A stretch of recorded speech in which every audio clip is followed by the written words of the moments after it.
পাকিস্তানের পেহেলগাঁওয়ে সন্ত্রাসী হামলায় ২৬ জন নিরীহ মানুষের প্রাণহানি ঘটনায় বিশ্ব রাজনীতিতে এক উত্তেজনা সৃষ্টি হয়েছে। এই হামলার পরিপ্রেক্ষিতে চীন পাকিস্তানের পক্ষ নিয়ে বিবৃতি দিয়েছে, যা আন্তর্জাতিক মহলে আলোড়ন সৃষ্টি করেছে। চীনের বিদেশমন্ত্রী ওয়াং ই পাকিস্তানের সন্ত্রাস বিরোধী পদক্ষেপকে সমর্থন জানান। পাকিস্তানের সার্বভৌমত্ব ও স্বার্থ রক্ষার বিষয়ে চীন সম্পূর্ণ সমর্থন করে।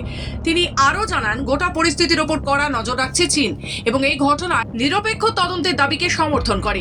চীনের এই অবস্থান আন্তর্জাতিক কূটনীতিতে নতুন করে উত্তেজনা সৃষ্টি করছে। অন্যদিকে আমেরিকা এই হামলার পর ভারতের পাশে দাঁড়িয়ে সন্ত্রাস বিরোধী লড়াইয়ে সমর্থন জানিয়েছে। মার্কিন বিদেশ দপ্তরের মুখপাত্র জানান, আমেরিকা সন্ত্রাসবাদের বিরুদ্ধে ভারতের পাশে রয়েছে।